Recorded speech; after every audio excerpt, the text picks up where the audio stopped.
She knew the law, she passed it. But when a power-hungry policeman stopped her and refused to recognize who she was, the situation took a dangerous turn, until karma struck back mercilessly. The street was almost empty, just a piece of motorway that pulled through the night. Street lanterns flickered past, whose light reflected on the elegant black limousine, which drove evenly on the right lane. Veronica Caldwell had been on the road for almost an hour, her mind still occupied with the confidential conversation she had just left.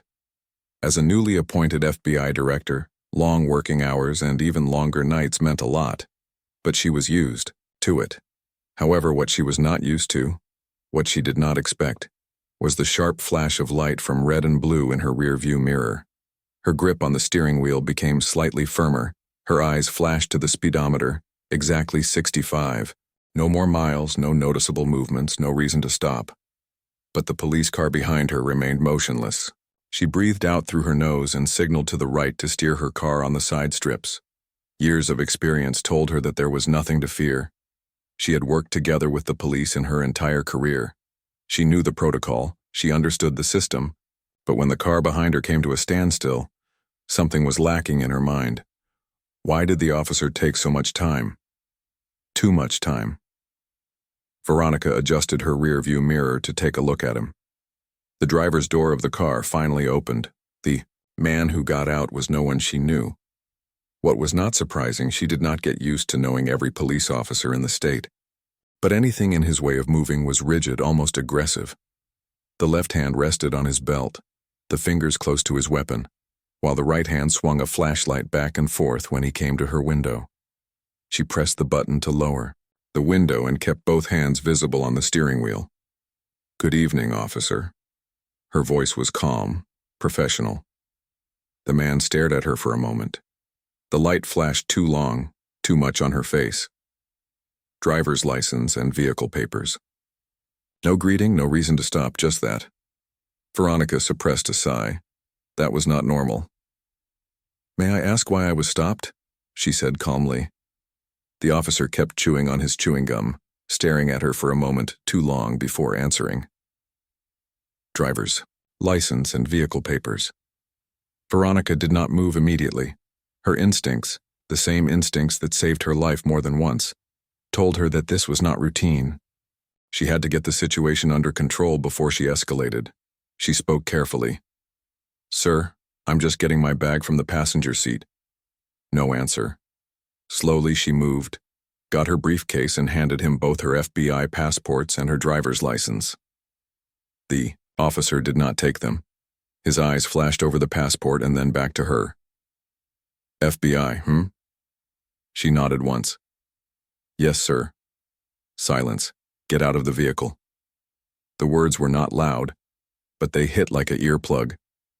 Veronica blinked. "Excuse me?" The officer stepped back half a step. His right hand was now hovering over his weapon. "Get out." The tension in the air was thick, pressed against her ribs. There was no reason for this. She had followed the protocol letter by letter. She had identified herself, and yet this man treated her like a threat. Veronica had seen it before, not personally, not like that.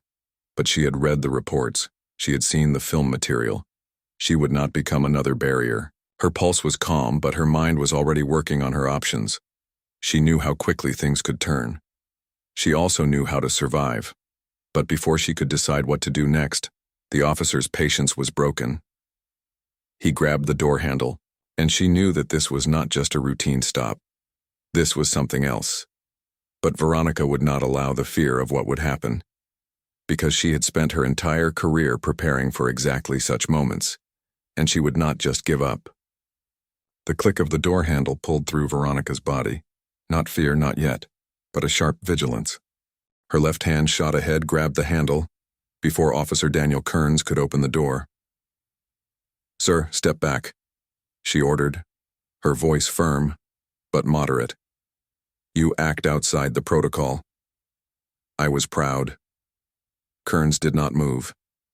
If at all, he strengthened.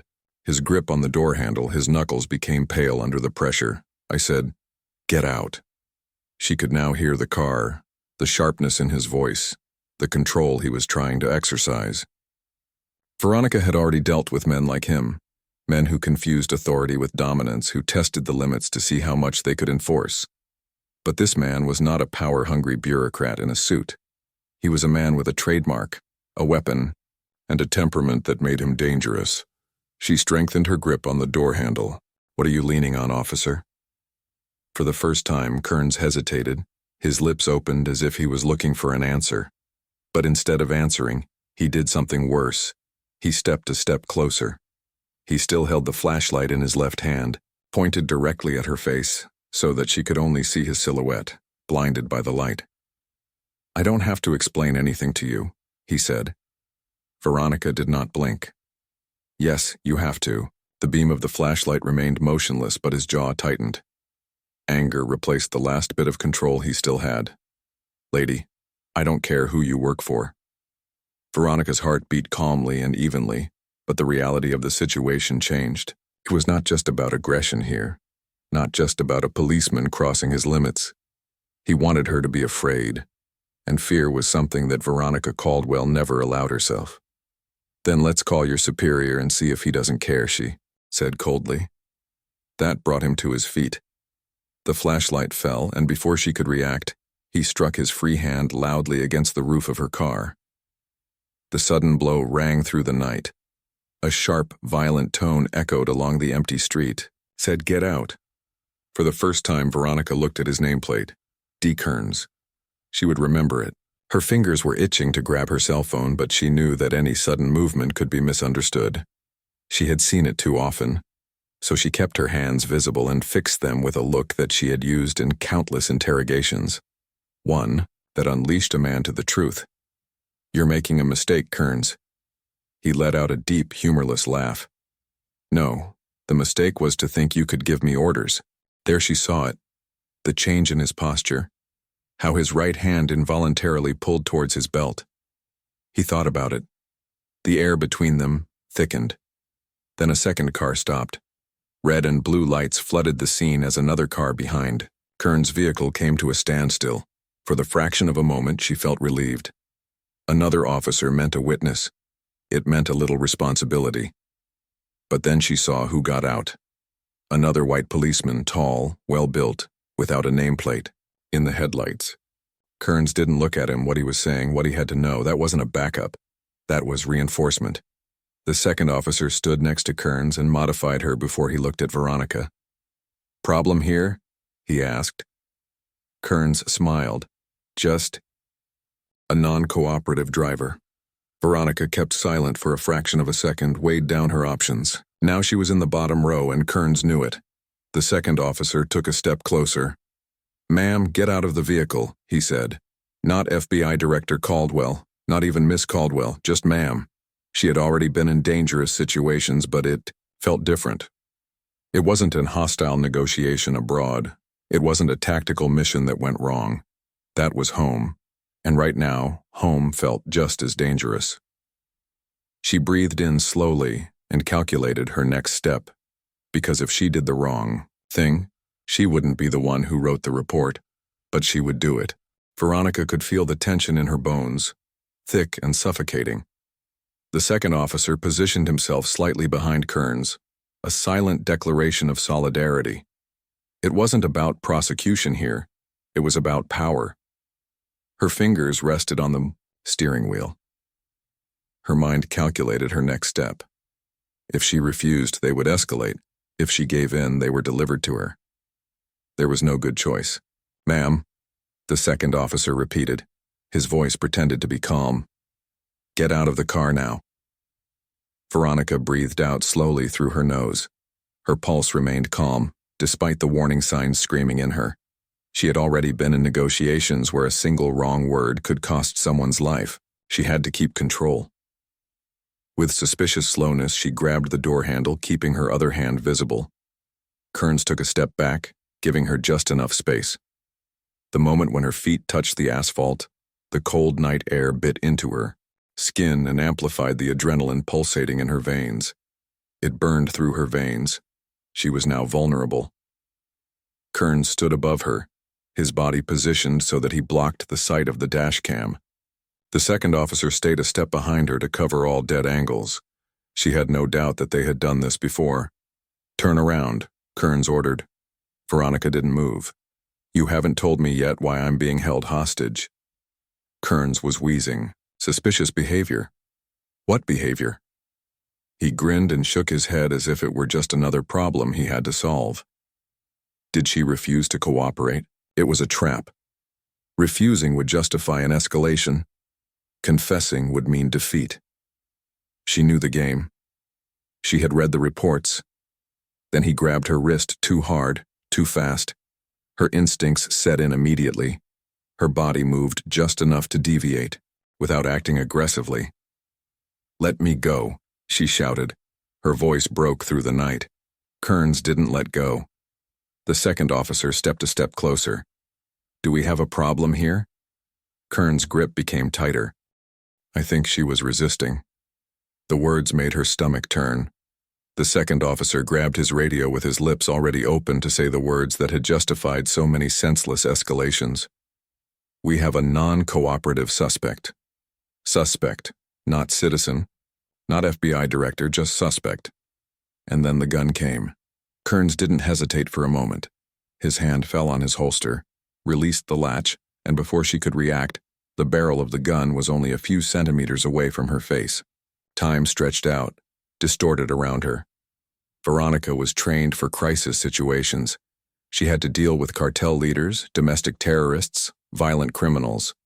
But this was different. This was not a battlefield. This was a street in the middle of nowhere, and she was unarmed. Her breath remained calm, her hands up, palms up. Everything in her screamed to move, to react. But she knew how this would end. The silence was suffocating. And then Kearns said, "Do you feel powerful now?" Veronica felt something change in her. It had never been a traffic control. It was about humiliation. Her sight became narrow for a moment, not out of fear, but out of anger. Not for herself, but for every name she had seen in reports like this. For the people who could never tell their side of the story, she opened her mouth, carefully choosing her next words because they could be her last words. But before she could speak, a voice broke through the night. "Hey, I'll take that." The call came from somewhere on the edge of the street, broke through, the thick tension like a knife. It was not just the words, but the power behind it. Someone had seen it. And even more important, someone had evidence.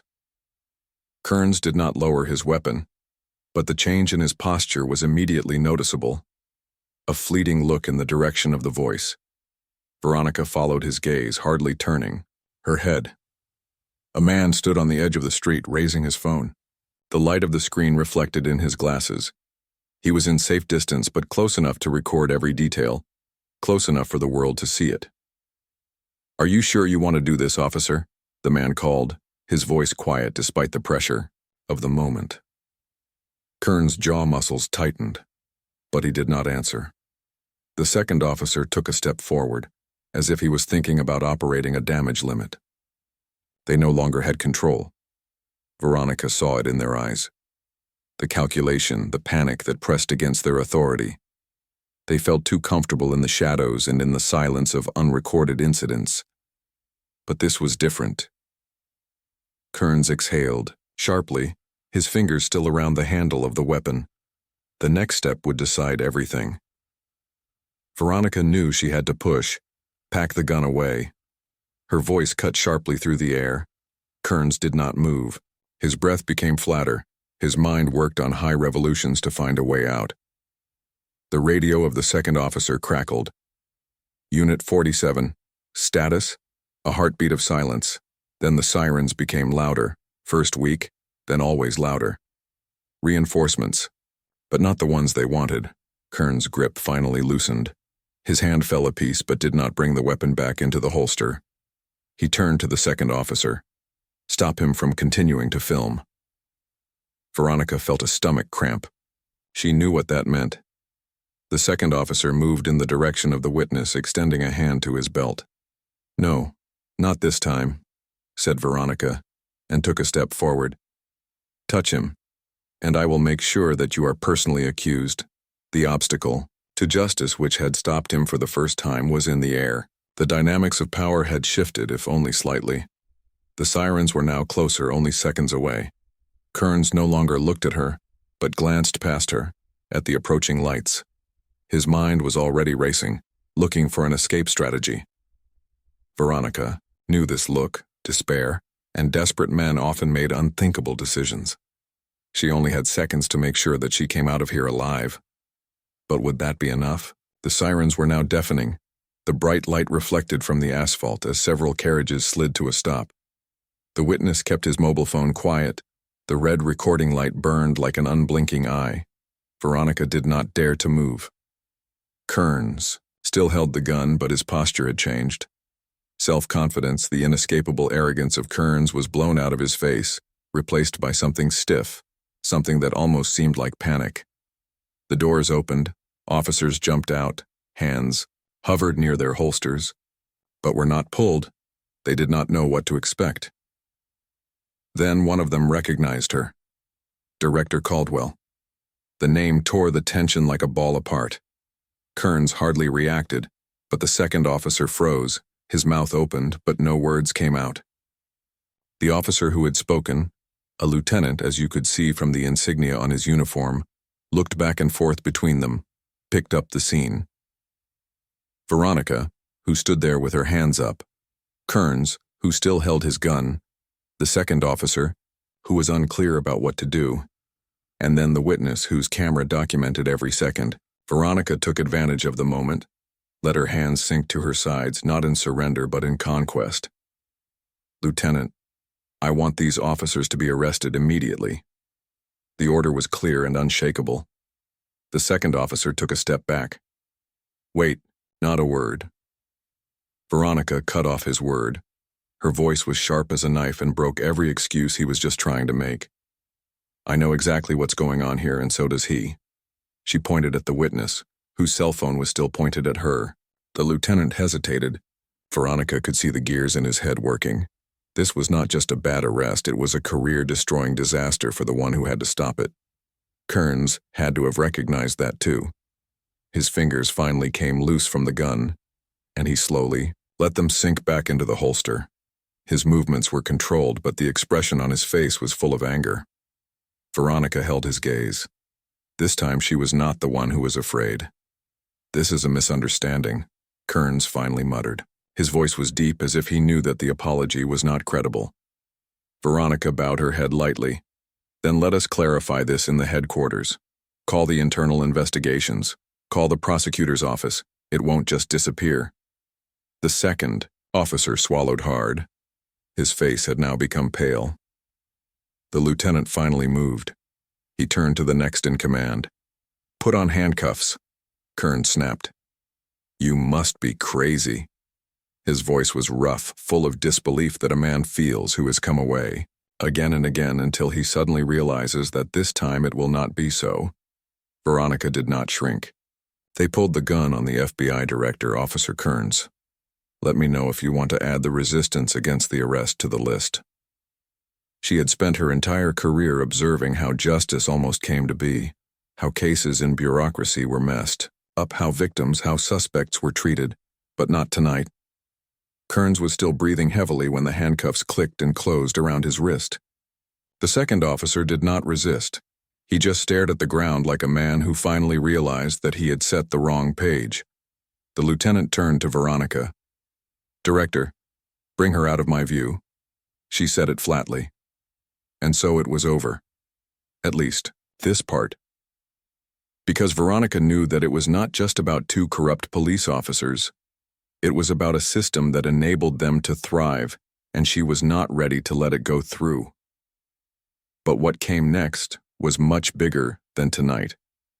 The handcuffs around Kearns' wrists were not just made of metal. They were the weight of the consequences that he had avoided his entire career. He stood there stiffly, his face distorted in front of disbelief as the officers led him and his partner to the waiting patrol car. He still believed that this would not remain with him. Veronica had seen this look many times. Men like him, always, believed they would be untouchable until they were no longer. She took a deep breath and tried to keep her mind. Anger would be of no use to her now. Actions would do it. The witness was still there and held the cell phone. The shoulder of the way, his phone now lowered but still ready to record, made his look at hers. "Are you okay?"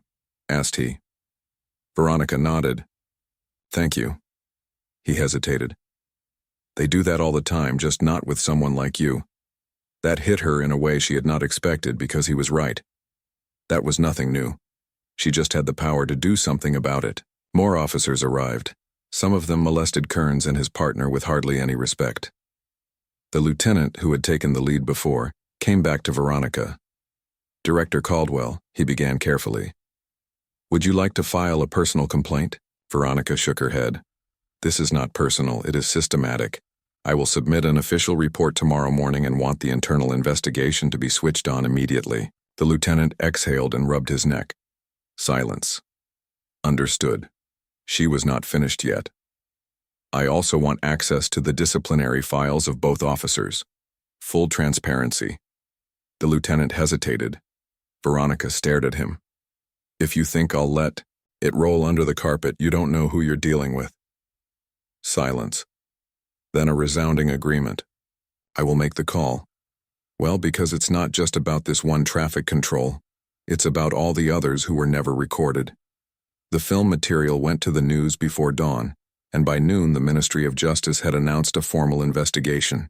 Kearns was removed his badge and arrested for bodily injury with a deadly weapon. His partner was suspended for an indefinite time. The police department published a public statement, one of these carefully formulated injury limitation statements. But the world had already seen the truth, and the truth had consequences. Veronica watched the report from her office, her fingers put together under her chin. The story spread quickly, and she knew what came next. The calls, the press conferences, the political maneuver of people, the requirements to take care of themselves while they secretly wished she had just let it rest. But she didn't let anything rest. Her phone was buzzing. She looked at the screen, an unknown number. Normally she wouldn't answer, but today she did. Director Caldwell. A break, then a familiar voice. The witness from back then just wanted to say that I appreciate what you do. Most people wouldn't do that. Veronica leaned back, breathed out slowly. Most people don't have the power to do it. A break, then silence. But I do. And for the first time in a long time, she felt something that was almost hope. Justice doesn't happen in silence. It happens when people refuse to look away. Make sure you look. When this story has moved you, share it. Speak out, and never let the truth be unheard.